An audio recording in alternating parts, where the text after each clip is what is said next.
Alors ici, on a une autre réaction assez pertinente qui demande en fait quelles sont les mesures à prendre au cas où le mariage est interrompu. Bon, nous on répond en tant que prestataire de services. C'est clair que dans ta question, il y a déjà la réponse parce que cette phrase ici fait partie des clauses du contrat avec le client. Donc quand le client arrive, vous lui dites clairement, ok, vous allez verser telle ou telle partie, ok, pour commencer les hostilités, et le reste de la somme, vous versez, on va dire peut-être 2 ou 3 jours avant l'événement, ou alors au pire, le jour J. Quand on dit le jour J, c'est vraiment le jour J. Donc c'est-à-dire que si le jour J, ils n'ont pas versé le montant restant, par exemple, vous ne permettez pas à ce que vos appareils puissent être installés à la salle. Donc, en cas de problème, okay, en cas d'interruption ou quoi que ce soit, ce que vous faites, c'est simple. Vous n'êtes pas remboursé. Vous le dites clairement, en fait. En cas de problème, etc., vous ne serez pas remboursé. Parce que nous, on a déplacé le matériel, on a déplacé les équipes, on a mobilisé, on a fait tout ce qu'il fallait. Ok? Normalement, vous devez vous marier le jour-là. Si vous ne vous mariez pas, c'est que ça ne regarde pas. En fait, la question que vous posez, c'est un peu comme quand vous avez fait la nourriture pour le jour J. Ok? Mais vous décidez de ne pas vous marier. Ça se passe comment? Le jour J, si vous avez cuisiné et que vous ne vous mariez pas, ou bien l'événement n'a pas lieu, la nourriture va faire comment? Ça va redevenir la sauce tomate, là, ça va redevenir les fruits, et les condiments là vont redevenir les condiments qu'on pourra revendre et recommercialiser? Non. Donc dans l'événementiel, il faut être implacable. Et ça, il faut penser très très bien avant. Et si jamais on vient vous dire, ok, comme il n'y a pas eu l'événement, remboursez-nous, ne remboursez rien. C'est la raison pour laquelle vous devez justement mettre des contrats sur pied. C'est la raison pour laquelle vous devez être accompagné par un cabinet d'avocats.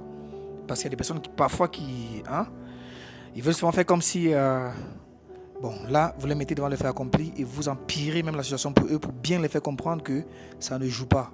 Et ce n'est pas parce que nous, on est chrétiens que vous allez vouloir venir déjouer avec nous. Vous blaguez, on vous enferme. Donc, généralement, si vous n'avez pas pu vous marier ce jour, dites-vous que la dépense que vous avez faite, c'est moins de dégâts par rapport au problème que vous aurez si vous voulez nous attaquer.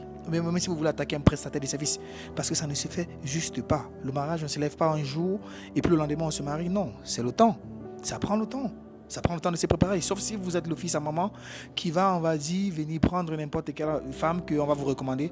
Et puis le jour J, vous vous rendez compte que votre femme vous trompe avec quelqu'un d'autre. Il y a beaucoup d'anecdotes comme ça qu'on va vous raconter. Où le jour J, vous avez eu, on va dire, la femme qui a trompé son mari le jour J.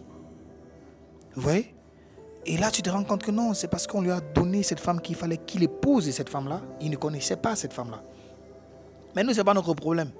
Parce qu'avant de vous marier, ou avant de faire le deuil de votre père ou de votre mère, parce qu'on couvre tout, nous, on a cuisiné, la gastronomie a travaillé, on vient pour vous livrer, on dit que non, entre les deux là, ça ne s'entend pas, la maison de deuil ne sera plus ici, ça sera plutôt là-bas, vous devez maintenant déplacer le matin. Non, ne bouge pas. On avait dit que ça devait être ici, non?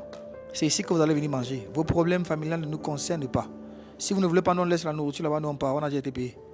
Oui. Parce qu'il faut souvent conscientiser ces gens-là.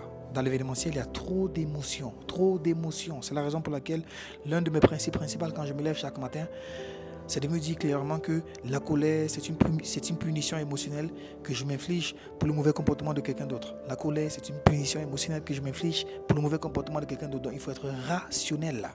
Oui, et quand vous êtes rationnel, vous réussissez ou beaucoup échouent. Donc, je ne sais pas si ça répond à votre question.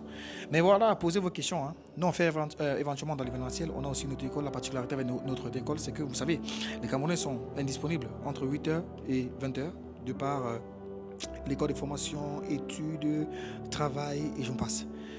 Donc, notre école, que vous soyez disponible entre 8h et 20h ou pas, vous pouvez assister à vos cours théoriques parce que les cours sont dans l'application que nous mettrons en description de cette vidéo.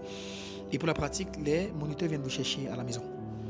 Même si c'est à 22h, même si c'est à 6h, si vous le voulez, on vient vous chercher parce que le permis de conduire, c'est un élément fondamental pour votre insertion professionnelle. Vous êtes nombreux là à critiquer le gouvernement, à critiquer même les Européens disant que non, ils sont racistes, pourtant tu as voyagé sans permis de conduire. Même la livraison, tu ne peux pas faire.